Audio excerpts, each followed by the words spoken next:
Think optimizing deliveries or even spotting fake news. Then securing our digital lives, too. Absolutely. Yeah, and what's really fascinating, I think, is seeing how these abstract ideas, these algorithms, actually turn into concrete solutions for real problems. Things we interact with daily. Precisely. And they're not static either. They have to keep evolving almost constantly to handle new threats, more data. It's like a race. It really is. Yeah. A constant search for better efficiency, better security. It's not just what they do, but why getting better at it matters so much. It impacts our daily lives, our safety. Okay, so let's dive into a classic example that really illustrates this efficiency challenge. Yeah. The traveling salesman problem, the TSP. Yes, the milk van problem. Right, imagine a milk van needs to deliver to a bunch of houses. The goal seems simple. Find the shortest route, visit each house once, end up back home. Sounds easy, right? Deceptively simple. Because here's where it gets wild. For maybe 3 or 4 houses, you can figure it out. But add more, and the number of possible routes just explodes. It becomes what's called NP complete. Meaning the difficulty just skyrockets. It's factorial complexity, ON. So for 10 houses, you've got 45 possible routes. Manageable, maybe. But for 20 houses, it jumps to 190 routes. And the calculations behind that become, well, mind-bogglingly huge. Brute forcing it is just not feasible for larger numbers. which is exactly why heuristic approaches are so important. The sources talk about this basically using a smart shortcut. Not guaranteed to be the absolute perfect route every single time, but gets you a very good one very quickly. Exactly. It's about finding a near optimal solution fast. This specific method sorts potential paths and then picks feasible ones, making sure no house gets visited more than twice in that selection step. It uses a degree constraint. So, okay, theory's nice, but how does this actually work out? How practical is it? Well, the simulations mentioned in the sources were quite impressive. For those 10 houses, this heuristic found 10 good routes, total length 188 units, in just 0.1344 seconds. Wow, that's fast. And for 20 houses, it found 20 routes, total length 328 units, in only 0.2488 seconds. Less than a quarter of a second. Yeah. It really shows the power of these tailored algorithms for logistics. It dramatically cuts down time and cost compared to trying every single option. The time complexity for this heuristic is ON2 log n, which is way, way better than ON. That makes a huge difference in the real world. Absolutely. But it's also important to remember the limitations.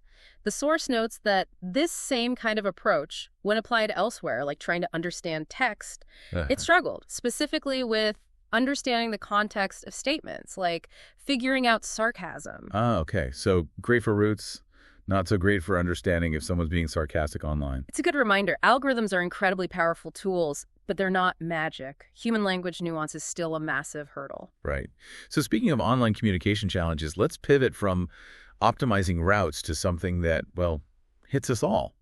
Dealing with fake news and spam. A huge societal issue. Definitely. And the sources really emphasize the real-world harm. Intentionally spreading fake or partly fake news can cause polarization, demoralization. Riots, even violence in extreme cases. Yeah, the sources mention specific examples from India, where laws like sections of the Indian Penal Code exist to penalize promoting hatred or disharmony based on religion or ethnicity.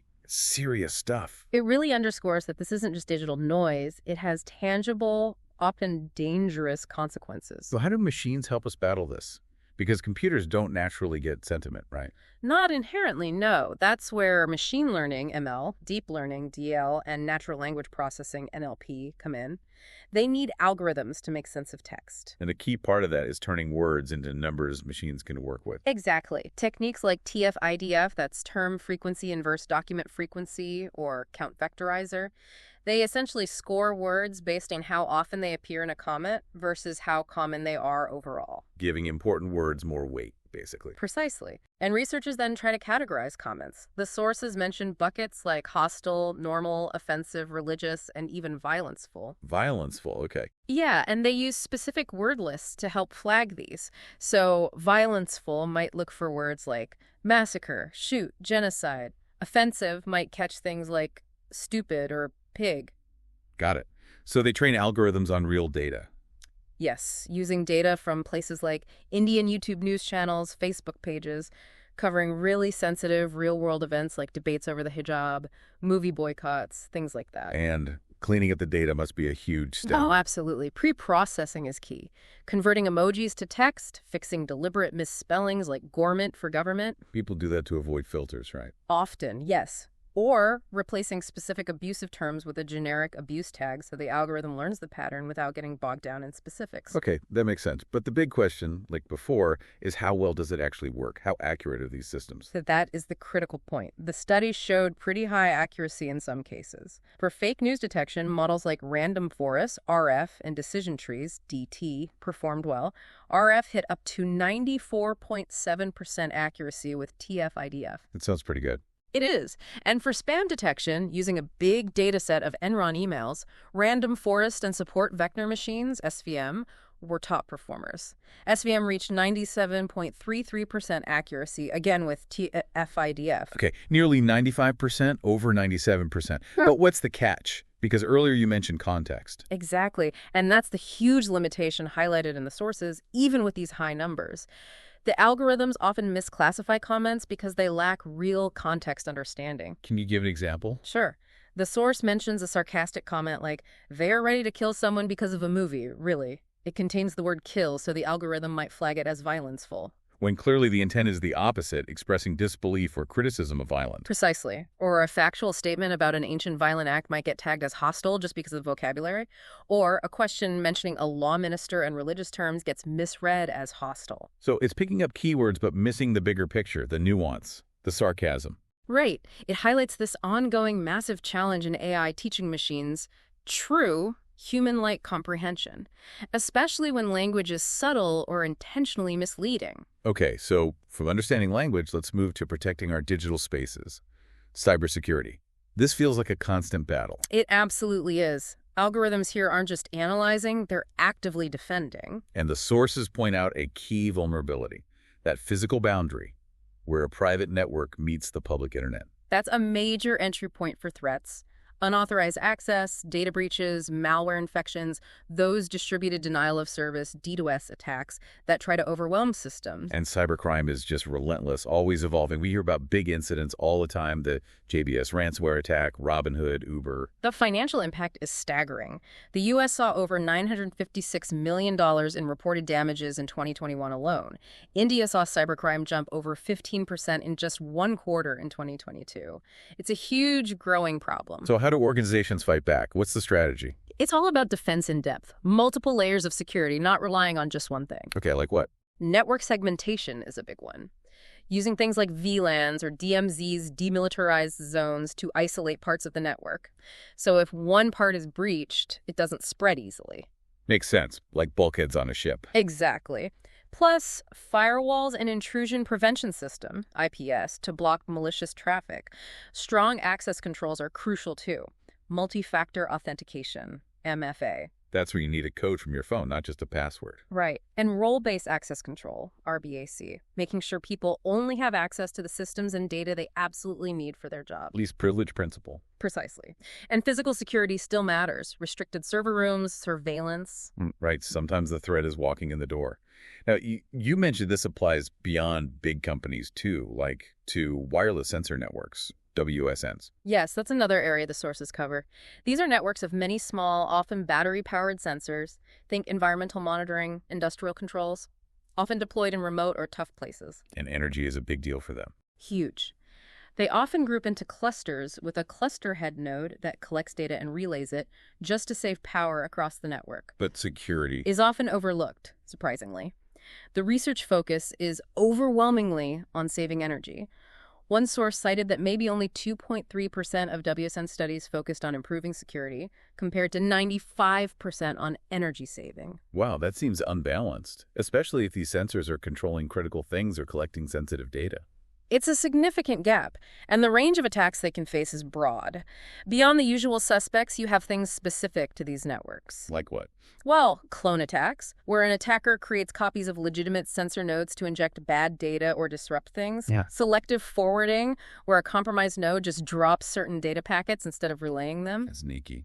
Very. Hello flood attacks can overwhelm the network just by sending tons of hello messages, and of course, standard denial of service attacks. So given these threats, both in big networks and these smaller WSNs, how are algorithms evolving to provide better defense? There are some really interesting future trends. One big concept is zero trust architecture. Assume nothing is safe. Pretty much. Don't trust anything by default, whether it's inside or outside your network. Verify everything, always. Another idea is the software-defined perimeter, or SDP. How does that work? It essentially creates dynamic encrypted microtunnels for access. Each user gets their own secure temporary pathway only to the resources they're authorized for. It makes the attack surface much smaller. And underpinning all this is encryption, right? Yeah. Strong algorithms to scramble the data. Absolutely critical. And efficiency matters there too. The sources highlight the Advanced Encryption Standard, AES. It's become the go-to because it's strong and fast, about 6 times faster than older standards like triple DES. 6 times faster makes a big difference when you're encrypting lots of traffic. Huge. And they're even finding ways to make it super energy efficient for devices like those WSN sensors, implementing AES on special hardware like FPGAs. Though programmable gate arrays. Right.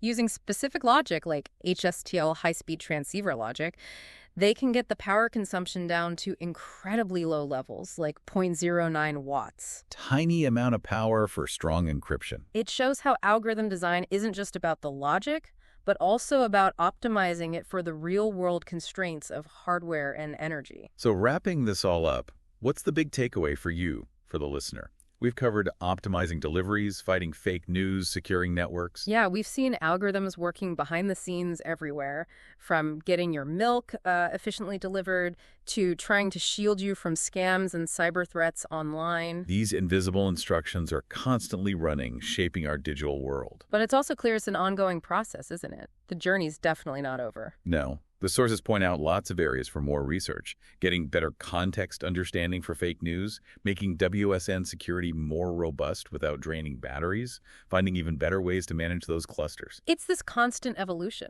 As technology advances, the problems change, and the algorithmic solutions have to adapt and improve. Driven by that need for speed, efficiency, and maybe above all, security. I think if we connect it back to the bigger picture, it really highlights this duality.